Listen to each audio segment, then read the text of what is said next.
अध्याय 2 जाति प्रथा उन्मूलन और महात्मा गांधी को दिया गया उत्तर। सत्य को सत्य और असत्य को असत्य के रूप में जानो। बुद्ध, जो तर्क नहीं करेगा वह धर्मांध है, जो तर्क नहीं कर सकता वह मूर्ख है, जो तर्क करने का साहस नहीं करता वह दास है। एच. ड्रूमोंड 1944 के तीसरे संस्करण से मुद्रित जाति प्रथा उन्मूलन द्वितीय संस्करण की प्रस्तावना। लाहौर के जात पात तोड़क मंडल के लिए जो भाषण मैंने तैयार किया था उसका हिंदू जनता द्वारा अपेक्षाकृत भारी स्वागत किया गया।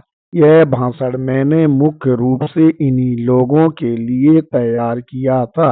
1500 प्रतियों का अंग्रेजी संस्करण इसके प्रकाशन के 2 महीनों के भीतर ही समाप्त हो गया। इसका गुजराती और तमिल में अनुवाद किया गया। अब इस भाषण को मराठी, हिंदी, पंजाबी और मलयालम में अनुवाद किया जा रहा है। अंग्रेजी पाठ की मांग अभी भी निरंतर बनी हुई है, इसलिए इस मांग को पूरा करने के लिए दूसरा संस्करण निकालना आवश्यक हो गया है। इतिहास की दृष्टि और अनुरोध को ध्यान में रखते हुए मैंने निबंध के मौलिक स्वरूप अर्थात भाषण के स्वरूप को यथावत बनाए रखा। हालांकि मुझसे कहा गया था कि मैं इसे सीधी वर्णनात्मक शैली में नया रूप दूं। इस संस्करण में मैंने 2 परिशिष्ट जोड़े हैं। परिशिष्ट फर्स्ट में मैंने हरिजन में अपने भाषण की समीक्षा के रूप में श्री गांधी द्वारा लिखे गए 2 लेख और जात पात तोड़क मंडल के एक सदस्य श्री संत राम को लिखा गया उनका पत्र संकलित किया है। परिशिष्ट सेकंड में मैंने परिशिष्ट फर्स्ट में संकलित श्री गांधी के लेखों के उत्तर में अपने विचारों को प्रकाशित किया है। श्री गांधी के अलावा अन्य अनेक लोगों ने मेरे उन विचारों की तीखी आलोचना की है जो मैंने अपने भाषण में व्यक्त किए थे, किंतु मैंने यह महसूस किया है कि इस प्रकार की प्रतिकूल टिप्पणियों पर ध्यान देते हुए मैं अपने को केवल श्री गांधी तक ही सीमित रखूं। मेरा ऐसा करने का कारण यह नहीं है कि उनकी बात में इतना वजन है कि इसका उत्तर दिया जाना चाहिए, बल्कि कारण यह है कि अनेक हिंदुओं की दृष्टि में श्री गांधी एक आप्त पुरुष हैं और इतने महान हैं कि जब वे किसी बात पर कुछ कहने लगते हैं तो यह आशा की जाती है कि सब बहस खत्म हो जानी चाहिए और इस पर किसी को कुछ भी नहीं बोलना चाहिए। किंतु संसार ऐसे विद्रोहियों का ऋणी है जिन्होंने धर्म गुरुओं के मुंह पर ही तर्क करने का साहस किया है और जोर देकर कहा है कि आप जो कहते हैं वही सही नहीं है। मुझे ऐसा श्रेय नहीं चाहिए जो प्रत्येक प्रगतिशील समाज को अपने विद्रोहियों को देना चाहिए।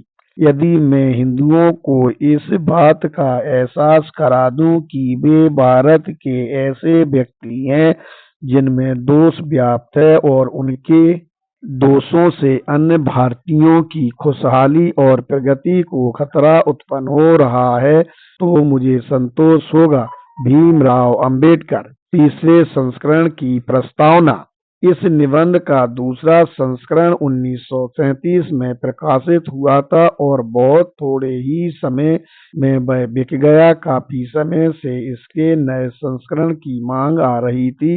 मेरी मंशा थी कि मैं इस निबंध को नया रूप दूं और इसमें अपने एक अन्य निबंध भारत में जातियां, उनका उद्गम और उनकी संरचना को भी शामिल कर दूं।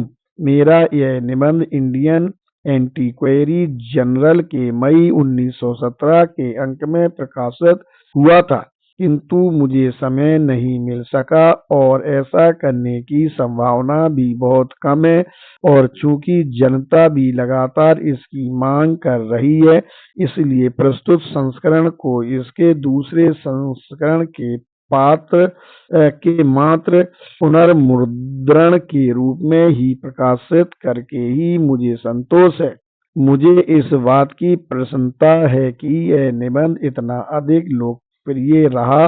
मुझे आशा है कि यह अपने अपेक्षित उद्देश्य की पूर्ति कर सकेगा। भीमराव अंबेडकर, 22 पृथ्वीराज रोड, नई दिल्ली, 1 दिसंबर 1944। आमुख, 12 दिसंबर 1935 को मुझे जात पात तोड़क मंडल के मंत्री श्री संत राम का पत्र प्राप्त हुआ, जो इस प्रकार है। प्रिय डॉक्टर साहेब, आपके 5 दिसंबर के कृपा पत्र के लिए बहुत बहुत धन्यवाद। आपकी आज्ञा के बिना मैंने इसे प्रेस को दे दिया है, इसके लिए मैं आपसे क्षमा चाहता हूँ। मैं समझता हूँ कि इसके प्रचारित करने में कोई हानि नहीं है। आप एक महान चिंतक हैं और मेरा यह सुविचारित मत है कि आपने जाति समस्या का जितनी गहराई से अध्ययन किया है, उतना किसी और ने नहीं किया। मुझे स्वयं और हमारे मंडल को हमेशा ही आपके विचारों से लाभ पहुंचा है। मैंने अनेक बार क्रांति में इसका प्रचार और स्पष्टीकरण किया है और अनेक सम्मेलनों में इस पर भाषण भी दिए हैं।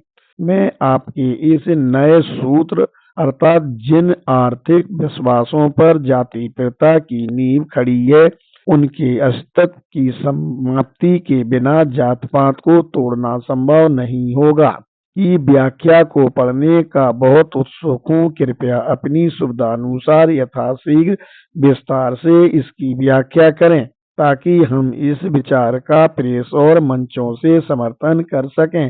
फिलहाल मैं इस संबंध में पूरी तरह स्पष्ट नहीं हूँ।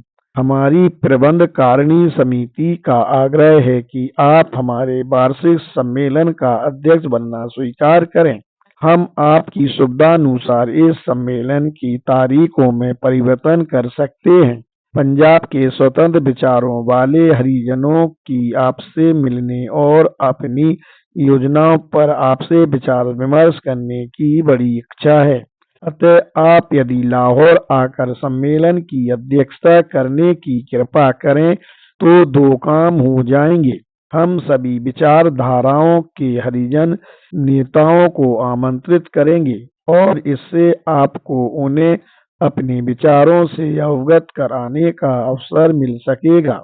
मंडल ने अपने सहायक मंत्री श्री इंद्र सिंह को क्रिसमस के अवसर पर बंबई में आपसे मिलने और सारी स्थिति पर आपसे चर्चा करने के लिए नियुक्त किया है, जिससे आपको हमारे अनुरोध को स्वीकार करने के लिए राजी किया जा सके।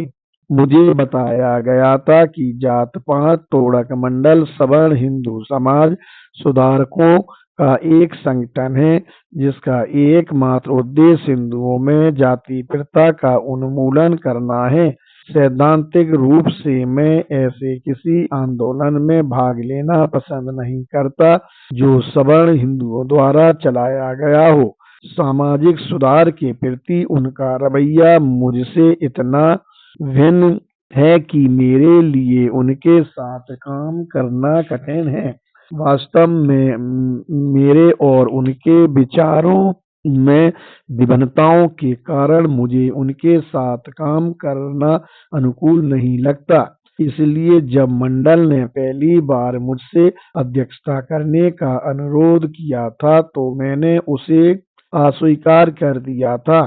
फिर भी मंडल ने इसे मेरी अस्वीकृति नहीं माना और अपने एक सदस्य को मुझ पर निमंत्रण स्वीकार करने के लिए दबाव डालने के उद्देश्य से बंबई भेजा। अंत में मैं अध्यक्षता करने के लिए तैयार हो गया। वार्षिक सम्मेलन मंडल के मुख्यालय लाहौर में होना था। सम्मेलन का आयोजन ईस्टर के अवसर पर होना था। किंतु बाद में इसे 1936 के मई मास के मध्य तक के लिए स्थगित कर दिया गया। मंडल की स्वागत समिति ने अब इस सम्मेलन को रद्द कर दिया है।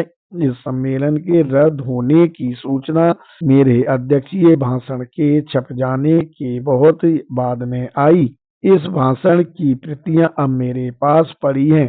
क्योंकि मुझे अध्यक्षीय पद से यह भाषण देने का अवसर नहीं मिला, इसलिए जनता को जाति प्रथा से उत्पन्न समस्याओं पर मेरे विचार को जानने का अवसर नहीं मिल सका। जनता मेरे विचारों को जान सके और भाषण की जो छपी प्रतियां मेरे पास पड़ी हैं, उनका सदुपयोग हो सके, इस उद्देश्य से मैंने छपी प्रतियों को बाजार में बेच देने का फैसला किया है।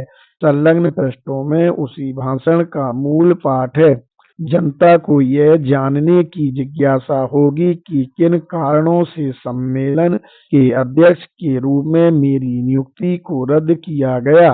शुरू में भाषण की छपाई को लेकर विवाद खड़ा हुआ। मैं चाहता था कि भाषण बम्बई में छपे। मंडल की यह इच्छा थी कि यह भाषण लाहौर में छपे, क्योंकि वहां छापने में बचत होगी। मैं इस पर सहमत नहीं हुआ और मैंने इसे बम्बई में ही छापे जाने का आग्रह किया। मेरे प्रस्ताव पर सहमति बजाय मुझे एक पत्र प्राप्त हुआ, जिस पर मंडल के कई सदस्यों के हस्ताक्षर थे। इसमें से आगे दिए गए उद्धरण मैं यहाँ प्रस्तुत करता हूँ। 27/3/36 सम्मानीय डॉक्टर जी, श्री संतराम को लिखे गए इस मास की 24 तारीख के आपके पत्र को हमें दिखाया गया है। हमें इसे पढ़कर थोड़ी निराशा हुई। यहाँ जो स्थिति उत्पन्न हुई है, शायद आप इससे पूरी तरह अवगत नहीं हैं। पंजाब के प्रायः सभी हिंदू आपको इस प्रांत में आमंत्रित किए जाने के विरुद्ध हैं। जात पात तोड़क मंडल की बड़ी तीखी आलोचना हुई है और सभी ओर से झाड़ फटकार मिली है। सभी हिंदू नेताओं ने, जिनमें भाई परमानंद MLA, हिंदू महासभा के पूर्व अध्यक्ष महात्मा हंसराज, डॉक्टर गोकल चंद नारंग, स्थानीय स्वशासन मंत्री राजा नरेंद्र नाथ MLC आदि शामिल हैं, मंडल के इस निर्णय से आपने आपको अलग कर लिया है।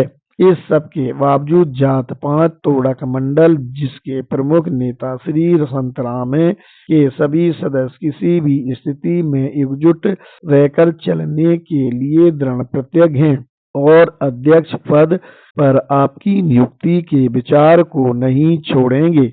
मंडल की बदनामी हुई है।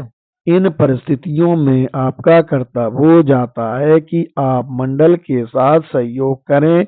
ऐसे समय में जब उन्हें हिंदुओं की ओर से बड़ी कठिनाइयों का सामना करना पड़ रहा है, आप भी उनकी परेशानियों को बढ़ाएं तो यह बहुत ही दुर्भाग्यपूर्ण होगा। हमें आशा है कि आप मामले पर विचार करेंगे और वही करेंगे जिसमें हम सभी की भलाई हो। इस पत्र ने मुझे भारी परेशानी में डाल दिया है। मैं नहीं समझ पाया कि मंडल मेरे भाषण की छपाई के मामले में कुछ रुपयों की खातिर मुझे क्यों कष्ट कर रहा है। मुझे इस पर भी विश्वास नहीं होता कि सर गोकल चंद नारंग जैसे व्यक्तियों ने मेरे अध्यक्ष चुने जाने के विरुद्ध स्वरूप त्याग पत्र दे दिया है, क्योंकि मुझे सर गोकल चंद्र का निम्नलिखित पत्र प्राप्त हुआ है। 5 मोंटगोमरी रोड, लाहौर 7236। प्रिय डॉक्टर अंबेडकर, मुझे जात पात तोड़क मंडल के कार्यकर्ताओं से यह जानकर प्रसन्नता हुई है कि आपने ईस्टर की छुट्टियों के दौरान लाहौर में होने वाले उनके आगामी वार्षिक सम्मेलन की अध्यक्षता करना स्वीकार कर लिया है। यदि आप लाहौर में अपने प्रवास के दौरान मेरे यहाँ ठहरें तो मुझे बड़ी प्रसन्नता होगी। शेष मिलने पर आपका गोकल चंद नारंग। सच्चाई चाहे जो कुछ भी हो, मैं इसे दबाव के आगे नहीं झुका। जब मंडल ने देखा कि मैं अपना भाषण बम्बई में ही छपवाने के लिए बराबर आग्रह कर रहा हूँ, तो मंडल ने मेरे प्रस्ताव को स्वीकार करने की बजाय मुझे तार द्वारा सूचित किया कि वे श्री हर भगवान को इस मामले पर व्यक्तिगत रूप से बात करने के लिए बम्बई भेज रहे हैं। श्री हर भगवान 9 अप्रैल को बम्बई आए। जब मैं श्री हर भगवान से मिला तो मैंने देखा कि वह इस मुद्दे पर कुछ भी नहीं कहना चाहते हैं।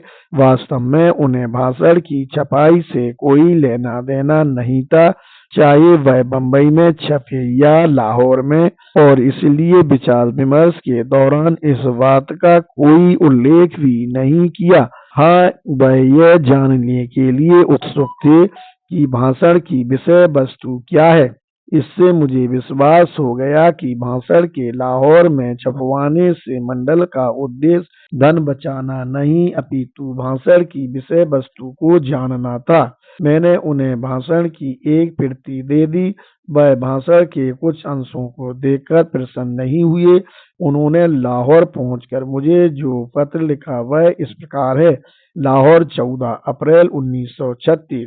प्रिय डॉक्टर साहब, मैं 12 तारीख को बम्बई से यहाँ लौटा हूँ और तभी से मैं लगातार रेल में बिताई 5-6 रातों तक सो ना सकने के कारण अस्वस्थ हूँ। यहाँ पहुँचने पर मुझे पता चला कि आप अमृतसर आए थे। यदि मैं बाहर आने जाने के लिए ठीक रहता तो मैं वहाँ आपसे मिलता।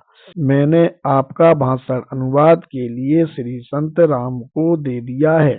उन्होंने इसे बहुत पसंद किया है, किंतु उन्हें विश्वास नहीं है कि 25 तारीख से पहले इसे छप जाने के लिए वह उसका अनुवाद कर सकेंगे।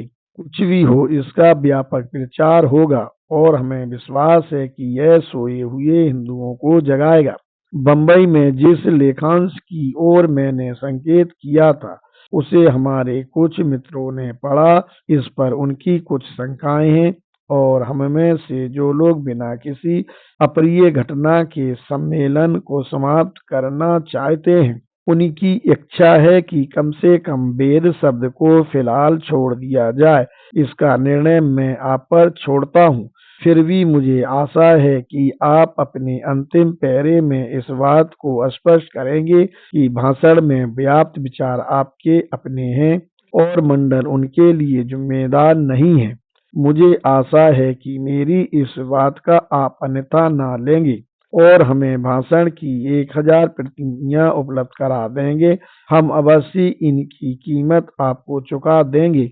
इस आशय का एक तार आज मैंने आपको भेजा है। 100 रुपये का एक चेक इस पत्र के साथ संलग्न है। कृपया इसकी पावती भेजें और हमें यथासमय अपने बिल भी भेज दें। मैंने स्वागत समिति की एक बैठक बुलाई है। मैं उसके निर्णय से तत्काल आपको सूचित करूंगा। अपने भाषण को तैयार करने में जो भारी कष्ट उठाया है उसके लिए कृपया मेरा हार्दिक धन्यवाद स्वीकार करें। आपकी कृतज्ञता के लिए हम निश्चय ही बहुत ऋणी हैं। आपका हर भगवान। पुनश्च कृपया भाषण के छपते ही तत्काल उसकी प्रतियां यात्री गाड़ी से भेज दें ताकि उन प्रतियों को प्रकाशन के लिए समाचार पत्रों को भेज दिया जाए। तदनुसार मैंने 1000 प्रतियां छापने के आदेश के साथ अपनी पंडुलिपि मुद्रक को सौंप दी। 8 दिन के बाद मुझे श्री हर भगवान का एक और पत्र प्राप्त हुआ जिसकी प्रतिलिपि नीचे प्रस्तुत है। लाहौर, 22/4/36। प्रिय डॉक्टर अंबेडकर, हमें आपका तार और पत्र प्राप्त हुआ। इसके लिए कृपया हमारा धन्यवाद स्वीकार करें। आपकी इच्छानुसार हमने सम्मेलन को फिर स्थगित कर दिया है, किंतु हम महसूस करते हैं कि इसे 25 तथा 26 तारीख को आयोजित करना अधिक बेहतर होगा, क्योंकि पंजाब में मौसम दिन प्रतिदिन गर्म होता जा रहा है। मई के मध्य में यह बहुत गर्म हो जाएगा और दिन के समय बैठकें करना बहुत सुखद और आरामदायक नहीं रहेगा। फिर भी यदि यह सम्मेलन मई के मध्य में होता है तो हम इसे यथासंभव आरामदायक बनाने के लिए भरसक प्रयत्न करेंगे। किंतु एक बात है जिसे हम आपकी जानकारी में लाने के लिए विवश हैं। आपको याद होगा कि जब मैंने धर्म परिवर्तन के विषय पर आपकी घोषणा के संबंध में अपने कुछ लोगों द्वारा उठाई आशंकाओं की ओर आपका ध्यान आकर्षित किया था, तो आपने बताया था कि यह बात निसंदेह मंडल के कार्यक्षेत्र से बाहर है और उसके संबंध में आपको हमारे मंच से कुछ भी कहने का इरादा नहीं है। इसके साथ ही जब आपने भाषण की पांडुलिपि मुझे दी तो आपने आश्वासन दिया था कि वही आपके भाषण का मुख्य अंश है और आप केवल 2 या 3 अंतिम पैरे उसमें जोड़ना चाहते हैं। आपके भाषण की दूसरी किस्त मिलने पर यह देखकर हम दंग रह गए कि यह भाषण इतना लंबा हो जाएगा कि बहुत कम लोग ही इस सारे भाषण को पढ़ना चाहेंगे। इसके अलावा आपने अपने भाषण में एक से अधिक बार यह कहा है कि मैंने हिंदू समाज से अलग होने का निर्णय कर लिया है और एक हिंदू के रूप में यह मेरा अंतिम भाषण है। आपने अनावश्यक रूप से वेदों और हिंदुओं के अन्य धार्मिक ग्रंथों की नैतिकता तथा उनके औचित्य पर प्रहार किया है और हिंदू धर्म के तकनीकी पक्ष पर विस्तार पूर्वक चर्चा की है, जिनका विवादास्पद समस्या से कतई कोई संबंध नहीं है। इससे कुछ परिच्छेद तो असंगत और अप्रासंगिक हो गए हैं। यदि आप अपने भाषण को उसी अंश तक सीमित रखते जो आपने मुझे दिया था, या अगर उसमें कोई वृद्धि करना आवश्यक ही था तो वह भी वहीं तक सीमित रहती जो आपने ब्राह्मणवाद आदि पर लिखा है, तो इससे हमें बड़ी प्रसन्नता होती। अंतिम अंश जो हिंदू धर्म के पूर्ण उन्मूलन के संबंध में है और हिंदुओं के पवित्र ग्रंथों की नैतिकता पर संदेह व्यक्त करता है तथा हिंदू समाज को छोड़ देने के आपके इरादे की ओर संकेत करता है, मुझे संगत प्रतीत नहीं होता। अतः मैं सम्मेलन के लिए उत्तरदायी लोगों की ओर से बड़ी विनम्रता के साथ आपसे अनुरोध करता हूं कि आप ऊपर संदर्भित परिच्छेदों को छोड़ दें और भाषण को वहीं समाप्त कर दें जहां तक आपने मुझे दिया था, या आप चाहें तो ब्राह्मणवाद तथा कुछ पैरे उसमें जोड़ दें। हम नहीं समझते कि भाषण को अनावश्यक रूप से उत्तेजनात्मक और कष्टकारी बनाने में कोई बुद्धिमानी है। हम में से कई लोग आपकी भावनाओं का समर्थन करते हैं और हिंदू धर्म के पुनर्निर्माण हेतु आपका मार्गदर्शन चाहते हैं।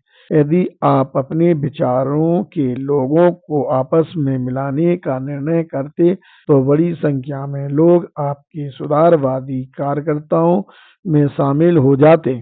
वास्तव में हमने सोचा था कि आप जाति प्रथा की बुराइयों को समाप्त करने में हमारा मार्गदर्शन करेंगे, विशेषकर जब आपने इस विषय का इतना गहन अध्ययन किया है। हमारा विचार था कि आप एक क्रांति लाकर इस दिशा में किए जा रहे महान प्रयासों के केंद्र बिंदु बनकर हमारे हाथ मजबूत करेंगे, किंतु आपने घोषणा जिस रूप में की है उसके दोहराए जाने से इसकी शक्ति समाप्त हो जाती है और यह एक घिसी पिटी चीज बनकर रह जाती है। ऐसी परिस्थितियों में मैं आपसे अनुरोध करूंगा कि आप सारे मामले पर फिर से विचार करें और यह कहकर अपने भाषण को अधिक प्रभावी बनाएं कि यदि हिंदू लोग जाति प्रथा को समाप्त करने की दिशा में ईमानदारी से काम करने के इच्छुक हैं, चाहे उन्हें इसके लिए अपने सगे संबंधियों और धार्मिक मान्यताओं को ही तिलांजलि क्यों न देनी पड़े, तो मुझे इस कार्य की अगुवाई करने में प्रसन्नता होगी। यदि आप ऐसा करते हैं तो मुझे आशा है कि आपको ऐसे प्रयास में पंजाब से तत्काल अनुकूल प्रतिक्रिया प्राप्त होगी। यदि आप ऐसे समय पर हमारी सहायता करेंगे तो मैं आपका आभारी रहूंगा, क्योंकि हम पहले ही भारी खर्च कर चुके हैं और बड़ी असमंजस की स्थिति में हैं। कृपया हमें वापसी डाक से सूचित करें कि क्या आपने भाषण को उपरोक्तानुसार सीमित करने की कृपा की है। यदि आप फिर भी भाषण को संपूर्ण रूप में छापने का आग्रह करते हैं तो हमें खेद है कि हमारे लिए सम्मेलन का आयोजन करना संभव और कदाचित उपयुक्त नहीं होगा और हम चाहेंगे कि इसे अनिश्चित काल के लिए स्थगित कर दिया जाए। हालांकि ऐसा करने में हमें लोगों की सद्भावना से हाथ धोना पड़ेगा, क्योंकि यह सम्मेलन बार बार स्थगित करना पड़ा है। फिर भी हम यह उल्लेख करना चाहते हैं कि आपने जाति प्रथा पर ऐसा बढ़िया प्रबंध लिखकर हमारे हृदय में एक स्थान बना लिया है। मैं कह सकता हूँ कि यह अब तक लिखे गए अन्य सभी शोध प्रबंधों से बढ़कर है और यह एक मूल्यवान विरासत के रूप में सिद्ध होगा। आपने इसके तैयार करने में जो कष्ट उठाया है उसके लिए हम सदा आपके ऋणी रहेंगे। आपकी कृपा के लिए बहुत बहुत धन्यवाद। शुभकामनाओं सहित आपका हर भगवान। इस पत्र के उत्तर में मैंने जो उत्तर भेजा वह इस प्रकार है। 27 अप्रैल 1936। प्रिय श्री हर भगवान, मुझे आपका 22 अप्रैल का पत्र प्राप्त हुआ। मुझे खेद है कि यदि मैंने अपने भाषण को संपूर्ण रूप में छापे जाने का आग्रह किया तो जात पात तोड़क मंडल की स्वागत समिति सम्मेलन को अनिश्चित काल के लिए स्थगित कर देगी। इसके उत्तर में मैं सूचित करना चाहता हूं कि यदि मंडल मेरे भाषण में अपनी परिस्थितियों के अनुकूल काट छांट करने पर जोर देगा तो मैं भी सम्मेलन को रद्द कराना चाहूंगा। मैं अस्पष्ट शब्दों का प्रयोग करना पसंद नहीं करता। आप मेरे इस निर्णय को पसंद नहीं करेंगे, किंतु मैं सम्मेलन की अध्यक्षता करने के सम्मान की खातिर उस आजादी का परित्याग नहीं कर सकता जो प्रत्येक अध्यक्ष को अपने भाषण को तैयार करने में मिलनी चाहिए। मैं मंडल को खुश करने के लिए अपने उस कर्तव्य को भी तिलांजलि नहीं दे सकता जो किसी सम्मेलन की अध्यक्षता करने वाले व्यक्ति को सही और उचित मार्गदर्शन करने के लिए प्राप्त होती है। यह एक सिद्धांत का प्रश्न है और मैं महसूस करता हूँ कि मुझे किसी भी प्रकार से इससे समझौता नहीं करना चाहिए। स्वागत समिति ने जो निर्णय लिया है मैं उसके औचित्य के बारे में किसी विवाद में नहीं पड़ना चाहता था, किंतु चूंकि आपने ऐसे कुछ कारण दिए हैं जिनसे मुझ पर दोष आरोपित होता है, इसलिए मैं उनका उत्तर देने के लिए बाध्य हूँ। सर्वप्रथम मुझे इस धारणा को दूर कर देना चाहिए कि भाषण के उस अंश में व्यक्त विचार जिन पर समिति ने आपत्ति की है मंडल के सामने अचानक ही उपस्थित हुए हैं। मुझे विश्वास है कि श्री संत राम इस बात की पुष्टि करेंगे। मेरा कहना है कि उनके एक पत्र के उत्तर में मैंने कहा था कि जाति प्रथा को तोड़ने का वास्तविक तरीका अंतरजातीय भोज और अंतरजातीय वाय नहीं है, बल्कि उन धार्मिक धारणाओं को नष्ट करना है जिन पर जाति प्रथा की नींव रखी गई है। और श्री संत राम ने इसके प्रत्युत्तर में मुझसे उस बात को स्पष्ट करने को कहा था और माना था कि यह एक नवीन दृष्टिकोण है। श्री संत राम के इस अनुरोध के उत्तर में मैंने सोचा कि उनको लिखे अपने पत्र के एक वाक्य में जो बात मैंने कही थी उसे अपने भाषण में विस्तार से समझा देना चाहिए। इसलिए आप यह नहीं कह सकते कि जो विचार मैंने व्यक्त किए हैं वे नए हैं।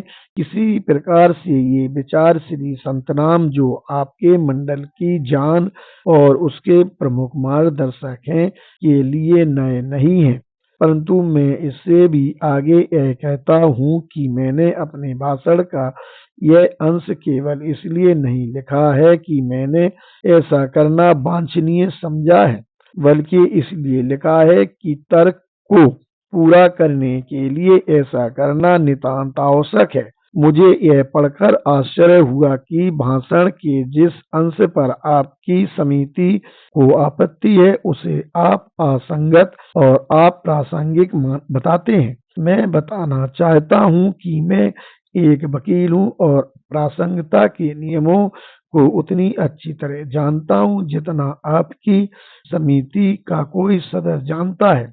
मैं जोर देकर कहता हूं कि जिस अंश पर आपत्ति की गई है वह न केवल सबसे अधिक प्रासंगिक है बल्कि महत्वपूर्ण भी है।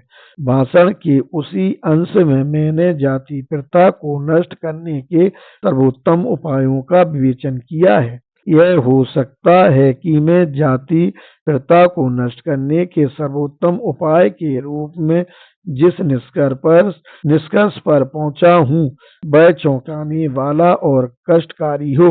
आपको यह कहने का अधिकार है कि मेरा विश्लेषण गलत है, किंतु आप यह नहीं कह सकते कि जाति प्रथा की समस्या से संबंधित किसी भाषण में मुझे इस बात की छूट नहीं है कि मैं इस मुद्दे पर विचार करूं, जाति प्रथा को कैसे नष्ट किया जा सकता है। आपकी अन्य शिकायत भाषण की लंबाई को लेकर है। मैंने स्वयं भाषण में ही इस आरोप के दोष को स्वीकार किया है, किंतु इसके लिए वास्तविक जिम्मेदार कौन है? मुझे खेद है कि आपसे देर में संपर्क हुआ, नहीं तो आपको इस बात की जानकारी हो जाती कि मूल रूप से मैंने अपनी ही सुविधा के लिए एक संक्षिप्त भाषण लिखा था, क्योंकि एक विस्तृत शोध प्रबंध तैयार करने का ना तो मेरे पास समय ही था और ना ही शक्ति थी। मंडल ने ही मुझसे इस विषय पर विस्तार से प्रकाश डालने का अनुरोध किया था और मंडल ने ही जाति प्रथा के संबंध में प्रश्नों की एक सूची मुझे दी थी तथा मुझसे अनुरोध किया था कि मैं अपने भाषण में इनका उत्तर दूं, क्योंकि प्रायः इन्हीं प्रश्नों को मंडल तथा उसके विरोधियों के बीच विवाद में उठाया जाता है और मंडल को इनका संतोषजनक उत्तर देने में कठिनाई होती है। इस संबंध में मंडल की इच्छाओं की पूर्ति करने के प्रयास में भाषण इस सीमा तक लंबा हो गया है। जो कुछ मैंने कहा है उसे देखते हुए मुझे विश्वास है कि आप इस बात से सहमत होंगे कि भाषण के लंबा होने का दोष मेरा नहीं है। मुझे यह आशा नहीं थी कि आपका मंडल इससे इतना परेशान होगा, क्योंकि मैंने हिंदू धर्म के विनाश की बात कही है। मैं समझता था कि केवल मूर्ख ही शब्दों से घबराते हैं, किंतु ऐसा ना हो कि लोगों के मन में कोई गलत धारणा उत्पन्न हो। इसके लिए मैंने इस बात को स्पष्ट करने का भारी प्रयास किया है कि धर्म और धर्म के विनाश से मेरा क्या अभिप्राय है। मुझे विश्वास है कि मेरा भाषण पढ़ने के बाद कोई भी व्यक्ति मुझे गलत नहीं समझ सकेगा। साथ में दिए गए स्पष्टीकरण के बावजूद आपका मंडल मात्र धर्म के विनाश आदि शब्दों से इतना भयभीत हो गया, इससे मंडल के प्रति मेरी श्रद्धा में कोई वृद्धि नहीं हुई। ऐसे व्यक्तियों के प्रति किसी को भी कोई श्रद्धा या सम्मान नहीं हो सकता जो सुधारक बनकर भी उस स्थिति के तर्कपूर्ण परिणामों को देखना भी पसंद नहीं करते। इन्हें अकेला ही चलने दो। आप मानेंगे कि मैंने अपने भाषण को तैयार करने में किसी भी प्रकार से सीमित होना कभी स्वीकार नहीं किया और इस प्रश्न पर कि भाषण में क्या होना चाहिए और क्या नहीं, मेरे और मंडल के बीच विचार विमर्श नहीं हुआ। मैं सदा यह मानकर चला हूं कि मैं अपने भाषण में उस विषय पर अपने विचारों को व्यक्त करने में स्वतंत्र हूं। वास्तव में 9 अप्रैल को बंबई में आपके आने तक मंडल को यह पता नहीं था कि किस प्रकार का भाषण तैयार कर रहा हूं। आप जब बंबई आए तो मैंने स्वेच्छा से बताया था कि मुझे इस बात की कोई इच्छा नहीं है कि मैं दलित जातियों द्वारा धर्मांतरण के संबंध में अपने विचारों की वकालत करने के लिए मंच का उपयोग करूं। मैं समझता हूँ कि मैंने भाषण को तैयार करने में ईमानदारी से उस वायदे को निभाया है। अप्रत्यक्ष रूप से एक सरसरी तौर पर दिए गए इस संदर्भ के अलावा कि मुझे अफसोस है कि मैं यहाँ नहीं रहूँगा आदि मैंने अपने भाषण में विषय के बारे में कुछ नहीं कहा है।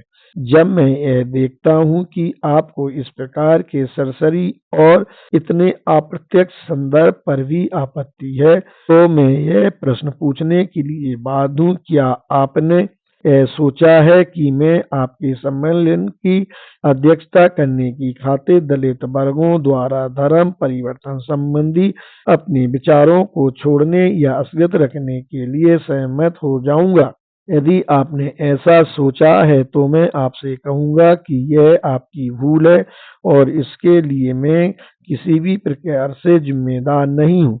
यदि आप में से कोई इस बात का संकेत भी कर देता कि आप मुझे अध्यक्ष चुनकर जो सम्मान दे रहे हैं, उसके बदले में मुझे धर्म परिवर्तन के अपने कार्यक्रम में अपने विश्वास का संत्याग करना पड़ेगा, तो मैं आपको स्पष्ट शब्दों में बता देता कि मुझे आपके द्वारा दिए जाने वाले किसी सम्मान की अपेक्षा अपने विश्वास की कहीं अधिक परवाह है।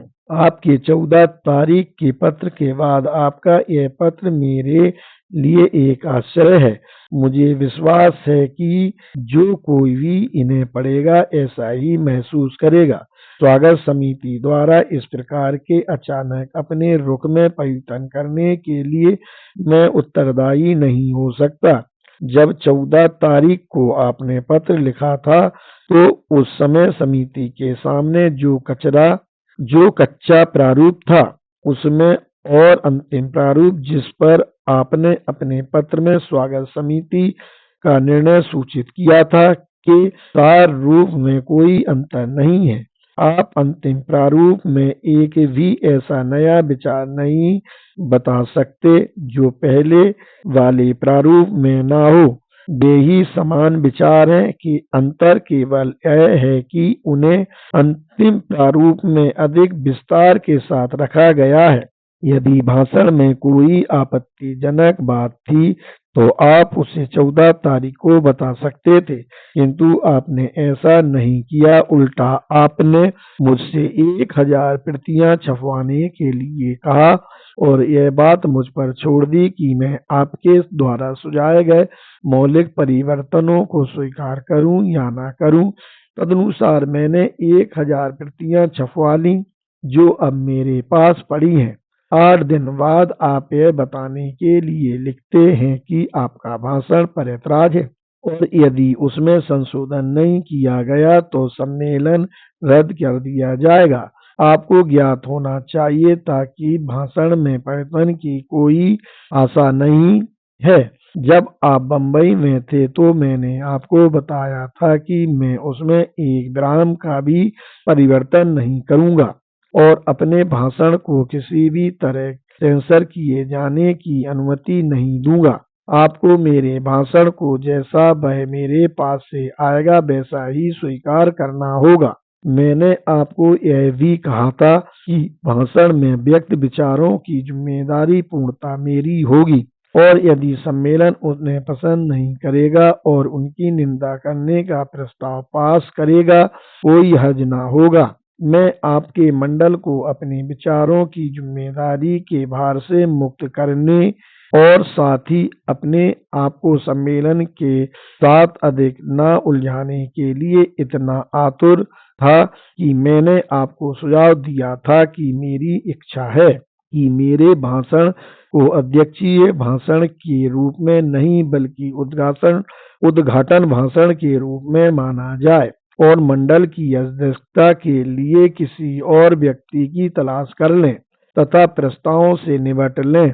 14 तारीख को आपकी समिति के अलावा और कोई भी व्यक्ति निर्णय लेने की बेहतर स्थिति में नहीं था, किंतु समिति ऐसा नहीं कर सकी और इस दौरान मुझे छपाई की लागत उठानी पड़ गई, जिसे मुझे विश्वास है कि आपकी समिति की थोड़ी अधिक दृढ़ता से बचाया जा सकता था।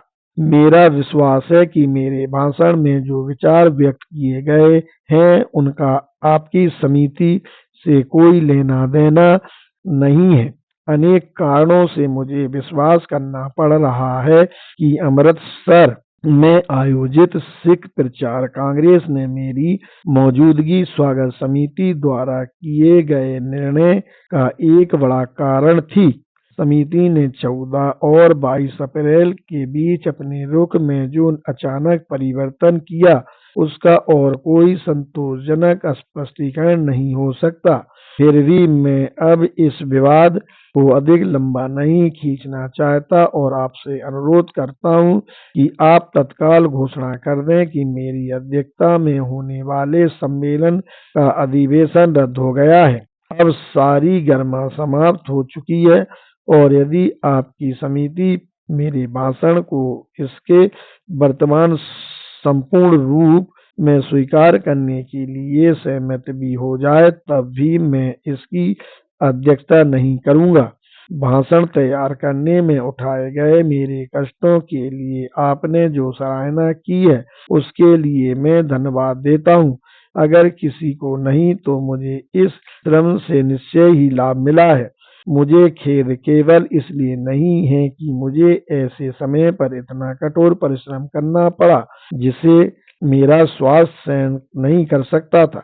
आपका भीमराव अंबेडकर। इस पत्राचार से उन कारणों का पता चल जाएगा जिनकी वजह से मंडल द्वारा अध्यक्ष के रूप में मेरी नियुक्ति रद्द की गई थी और पाठक यह जानने की स्थिति में होंगे कि इसका दोष किसको दिया जाना उचित है।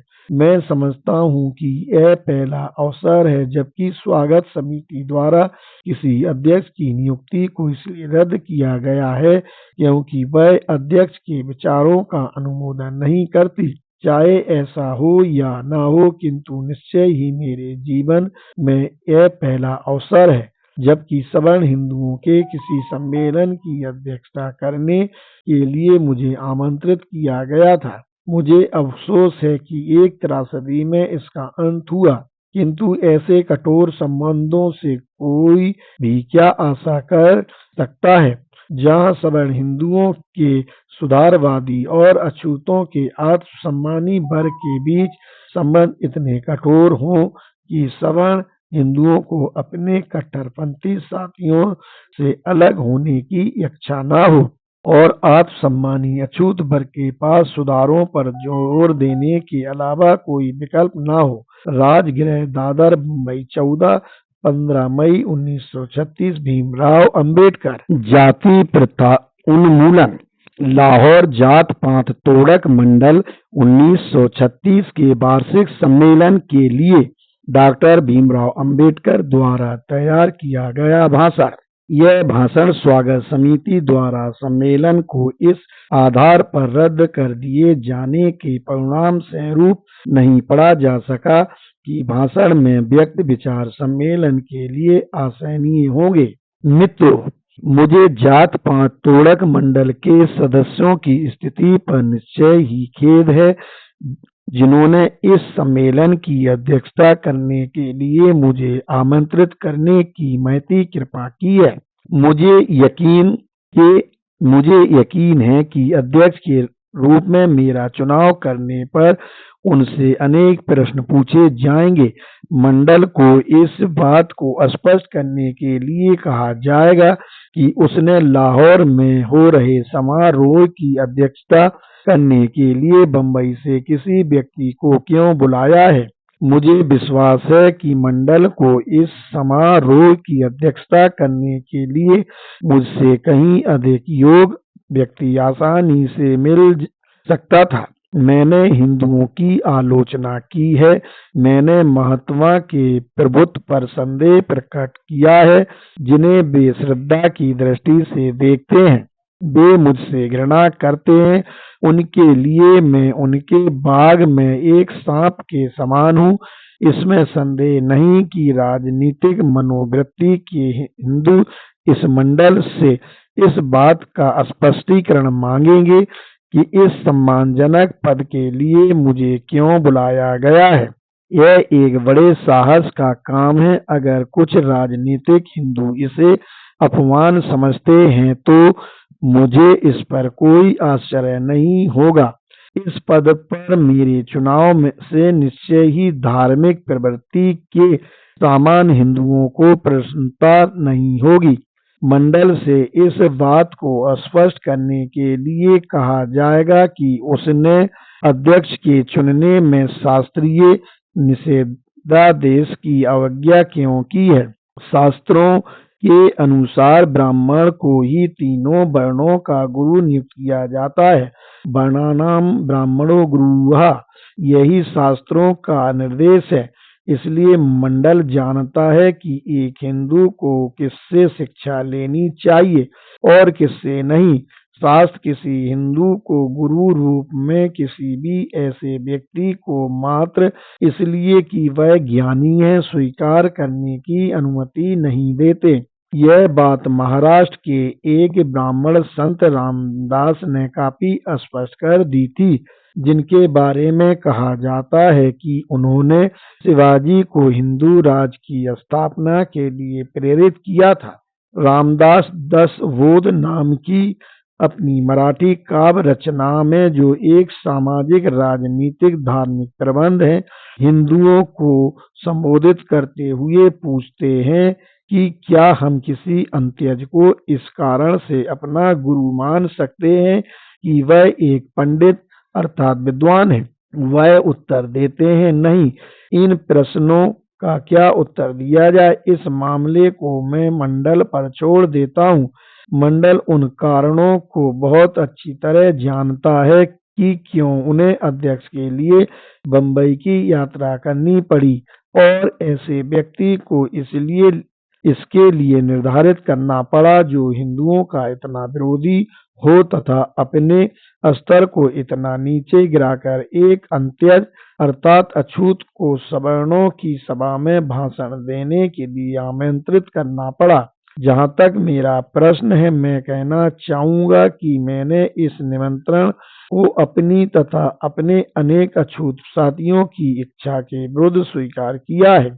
मैं जानता हूँ कि हिंदू मुझसे उखड़े हुए हैं। मैं जानता हूँ कि मैं उनके लिए स्वीकार व्यक्ति नहीं हूँ। यह सब कुछ जानते हुए मैंने जानबूझकर अपने आप को उनसे दूर रखा है। मेरी उन्हें कष्ट पहुंचाने की कोई इच्छा नहीं है। मैं अपने ही मंच से अपने ये विचार रख रहा हूँ। इससे पहले ही काफी ईर्ष्या और उत्तेजना फैल चुकी है। मेरी जिस बात को हिंदू सुन रहे हैं उसे उनके मंच से उनके सामने कहने की मेरी कोई इच्छा नहीं है। मैं अपनी नहीं बल्कि आपकी इच्छा से यहाँ आया हूँ। आप समाज सुधार के काम में लगे हैं, इस कार्य ने हमेशा ही मुझे प्रेरणा दी है और इसी कारण से मैंने महसूस किया है कि मुझे इस कार्य में सहायता देने के अवसर को नहीं छोड़ देना चाहिए, विशेषकर ऐसे समय जबकि आप समझते हैं कि मैं इसमें सहायता कर सकता हूँ। मैं आज जो कुछ कहने जा रहा हूँ, क्या उससे आपको उस समस्या को सुलझाने में जिससे आप जूझ रहे हैं किसी प्रकार से कोई सहायता मिलेगी, इसका निर्णय आप करें। मैं जो कुछ करने की आशा करता हूँ वह यही है कि मैं इस समस्या पर अपने विचार आपके सामने रखूं। 2. भारत में समाज सुधार का मार्ग स्वर्ग के मार्ग के समान है और इस कार्य में अनेक कठिनाइयां हैं। भारत में समाज सुधार कार्य में सहायक मित्र कम और आलोचक अधिक हैं। आलोचकों के दो स्पष्ट वर्ग हैं, एक वर्ग में राजनीतिक सुधारक हैं, दूसरे में समाजवादी। एक समय था जब यह माना जाता था कि सामाजिक कुशलता के बिना अन्य कार्य क्षेत्रों में प्रगति असंभव है। कुप्रथाओं से फैली बुराइयों के कारण हिंदू समाज की कार्य कुशलता समाप्त हो चुकी थी। अब इन बुराइयों को जड़ से उखाड़ फेंकने के लिए अथक प्रयास करने होंगे। इस तथ्य को समझकर ही राष्ट्रीय कांग्रेस के जन्म के साथ ही सामाजिक सम्मेलन की भी स्थापना हुई थी, जहां कांग्रेस का संबंध देश के राजनीतिक संगठन में कमजोर तथ्यों की तथ्यों को परिभाषित करना था। वहाँ सामाजिक सम्मेलन हिंदू समाज के सामाजिक संगठन में कमजोर बातों को दूर करने में लगा हुआ था। उस समय तक कांग्रेस और सम्मेलन ने एक समान क्रियाकलाप के दो अंगों के रूप में कार्य किया और उनके वार्षिक अधिवेशन भी एक ही पंडाल में होते थे। किंतु शीघ्र ही ये दो अंग दो दलों में बदल गए, एक राजनीतिक सुधार दल, दूसरा सामाजिक सुधार दल। इसके बीच उग्र विवाद उठ खड़े हुए। राजनीतिक सुधार दल राष्ट्रीय कांग्रेस का समर्थन करता था और सामाजिक सुधार दल सामाजिक सम्मेलन का। इस प्रकार दो संस्थाएं, दो विरोधी कैंप बन गए। मुद्दा यह था क्या सामाजिक सुधार राजनीतिक सुधारों से पहले होने चाहिए। एक दशक तक दोनों शक्तियों का संतुलन समान रूप से बना रहा। उनमें किसी भी पक्ष की विजय के बिना लड़ाई चलती रही, किंतु यह स्पष्ट था कि सामाजिक सम्मेलन का भाग तेजी से अस्त हो रहा था। जिन सज्जनों ने सामाजिक सम्मेलन के अधिवेशनों की अध्यक्षता की थी, वे इस बात से दुखी थे कि बहुसंख्यक शिक्षित हिंदू राजनीतिक उत्थान के पक्षधर हैं और सामाजिक सुधारों के प्रति उदासीन हैं। कांग्रेस में उपस्थित होने वाले लोगों की संख्या बहुत बड़ी थी।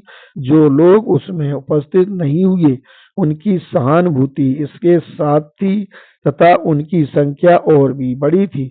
जो लोग सामाजिक सम्मेलन में उपस्थित हुए, उनकी संख्या बहुत कम थी। इस उदासीनता और कार्यकर्ताओं में हुई कमी के शीघ्र बाद राजनीतिज्ञों की ओर से इसका सक्रिय विरोध आरंभ हो गया।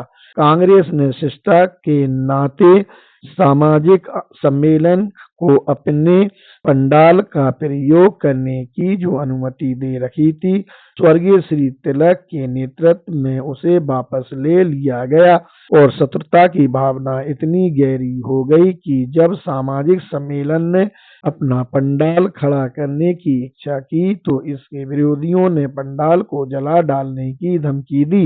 इस प्रकार समय के साथ साथ राजनीतिक सुधार के पक्ष वाले दल की जीत हुई और सामाजिक सम्मेलन गायब हो गया और लोग उसे भूल गए। इलाहाबाद में हुई कांग्रेस के 8वें अधिवेशन के अध्यक्ष के रूप में श्री WC बनर्जी ने जो भाषण दिया था, वह सामाजिक सम्मेलन की मृत्यु पर पड़े गए शोक संदेश जैसा लगता है। वह कांग्रेस की प्रवृत्ति का इतना घोतक है कि मैं उससे यहाँ एक उद्धरण दे रहा हूँ। श्री बनर्जी ने कहा था, मैं ऐसे लोगों की बात सुनने को बिल्कुल तैयार नहीं हूँ जो यह कहते हैं कि हम अपनी सामाजिक प्रणाली में सुधार नहीं करेंगे जब तक हम राजनीतिक सुधारों के योग्य नहीं हो सकेंगे। मुझे दोनों के बीच कोई संबंध नहीं दिखाई देता। क्या हम राजनीतिक सुधार के लिए इसलिए उपयुक्त नहीं हैं क्योंकि हमारी विधवाएं अविवाहित रह जाती हैं और हमारी लड़कियां अन्य देशों की तुलना में बहुत पहले ही विवाह सूत्र में बांध दी जाती हैं, क्योंकि पत्नी और पुत्रियां हमारे मित्रों से मिलने जाने के लिए हमारे साथ कारों में नहीं चलती, क्योंकि हम अपनी पुत्रियों को ऑक्सफोर्ड के और कैम्ब्रिज नहीं भेजते। मैंने जैसा कि श्री बनर्जी ने प्रस्तुत किया था, राजनीतिक सुधार का मामला आपके सामने रखा है। अनेक लोग ऐसे थे जो यह जानकर प्रसन्न थे कि कांग्रेस की जीत हुई, किंतु जो लोग समाज सुधार के महत्व में विश्वास रखते हैं वे पूछ सकते हैं, क्या श्री बनर्जी की दलील अंतिम है? क्या इससे यह सिद्ध होता है कि जीत उन्हीं की हुई जो न्याय संगत थे? क्या निष्कर्ष रूप में इससे यह सिद्ध होता है कि समाज सुधार का राजनीतिक सुधार पर कोई प्रभाव नहीं पड़ता? यदि मैं मामले के दूसरे पहलू पर विचार करूं तो इससे मामले को समझने में सहायता मिलेगी। मैं अपने तथ्यों के लिए अछूतों के साथ व्यवहार का उल्लेख करूंगा।